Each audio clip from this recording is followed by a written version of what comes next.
ఈరోజు గౌరవ ముఖ్యమంత్రి గారి చేతుల మీదుగా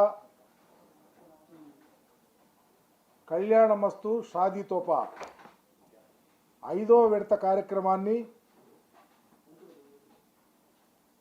ఈరోజు ఏర్పాటు చేసి దాన్ని ఈ రాష్ట్రంలో ఉన్నటువంటి ఎస్సీ ఎస్టీ బీసీ మైనారిటీలు అలాగే భవన నిర్మాణ కార్మికుల యొక్క కుమార్తెల యొక్క వివాహానికి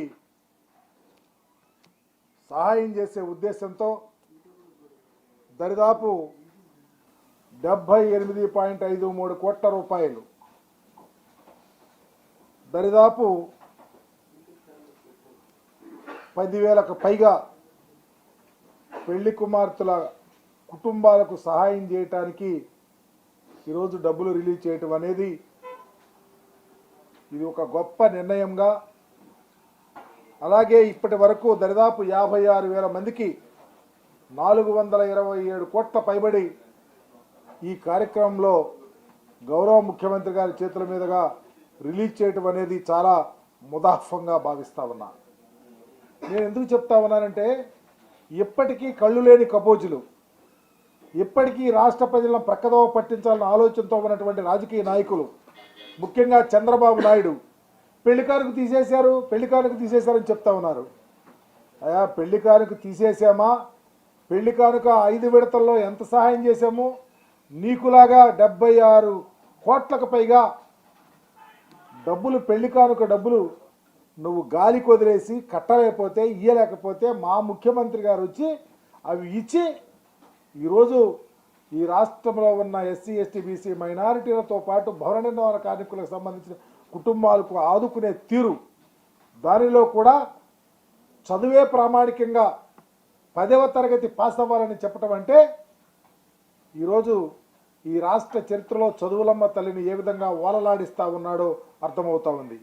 చదువుకు ఆయన పెట్టే ఖర్చు, చదువుకు ఆయన ఇంపార్టెంట్, అమ్మఒడి, జగనన్న విద్యా దీవెన, వసతి దీవెన, ఈరోజు కళ్యాణమస్తులో కూడా ప్రయారిటీ ఇచ్చి చదివించడానికి అవకాశం కల్పిస్తూ ఉంటే, ఈరోజు ఆ కుటుంబాలు చదువుకుంటే వాళ్ళకు పెట్టే పిల్లలు బ్రహ్మాండంగా చదువుకోవచ్చు, ఆ కుటుంబాలు బాగుపడవచ్చు అనే ఆలోచనతో ఈ కార్యక్రమాన్ని ఏర్పాటు చేయటం, దీన్ని కూడా ప్రక్కదోవ పట్టిస్తున్నటువంటి చంద్రబాబు నాయుడు నేను అడుగుతా ఉన్నా, పెళ్లి కానుక తీసేశారని నువ్వు అనేక మీటింగుల్లో మాట్లాడావు. ఒక్కసారి ఈ రాష్ట్రంలో జగన్మోహన్ రెడ్డి గారు ఏం చేస్తా ఉన్నారో గమనించి మాట్లాడమని మీకు తెలియపరుస్తా ఉన్నా. అందుకని ఈ గొప్ప కార్యక్రమం, ఈ కార్యక్రమాన్ని ఏర్పాటు చేసి ఈ సమాజంలో వెనుకబడినటువంటి వారి యొక్క స్థితిగతులను మార్చడానికి గౌరవ ముఖ్యమంత్రి గారు చేస్తున్నటువంటి ఈ ఎక్సర్సైజ్ ఫలప్రదమైందని చెప్పి మీ ద్వారా తెలియపరుస్తా ఉన్నా. సార్, చంద్రబాబు ఒక సవాల్ చేశారు. రాష్ట్రంలో గడిచిన 5 ఏళ్ళుగా విధ్వంసం తప్ప అభివృద్ధి జరగలేదని ఆయన చేసిన సవాలు చర్చకు వస్తారని కూడా అడుగుతున్నారు. మీరు నేను చెప్తా ఉన్నా చంద్రబాబు నాయుడు గారిని, మా నాయకుడు ఒక గుడి కట్టించాడు. భారతదేశ చరిత్రలో ఎక్కడా లేనటువంటి బాబాసాహెబ్ అంబేద్కర్ గారు అయినటువంటి మా దేవుడి విగ్రహాన్ని ఏర్పాటు చేశాడుగా విజయవాడ నడిబొడ్డున. చంద్రబాబు, నీకు ఛాలెంజ్ విసురుతా ఉన్నా, నువ్వు కాకపోతే నువ్వు ముసలవాడిపోయి నీ కొడుకో, నువ్వు దత్తపుత్రుగా తెచ్చుకుని దత్తపుత్రుడు, మీ ముగ్గురులో ఎవరైనా ఈరోజు ఇప్పటి నుంచి 24 గంటల టైం ఇస్తా ఉన్నా, అంబేద్కర్ గారి విగ్రహం దగ్గరకు రండి, నువ్వు చేసిన సవాలు స్వీకరిస్తా ఉన్నా.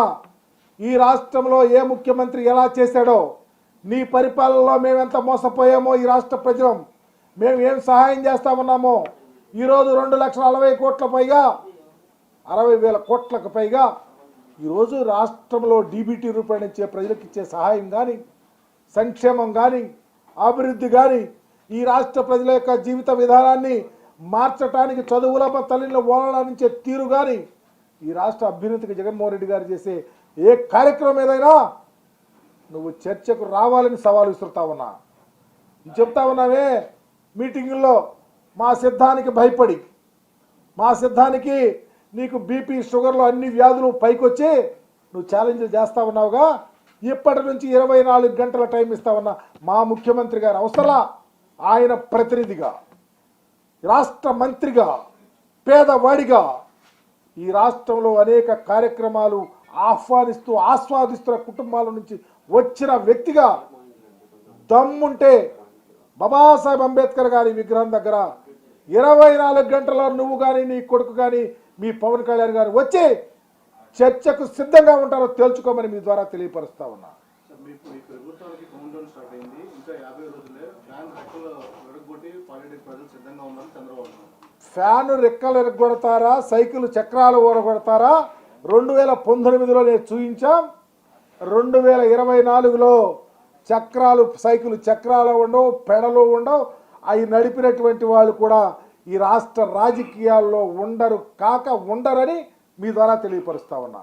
సార్ వచ్చే ఎలక్షన్లో మీ పార్టీని కుర్చీని మడత పెట్టినట్టు మడత పెట్టడానికి రెడీగా ఉన్నారని లోకేష్ చెప్తారు.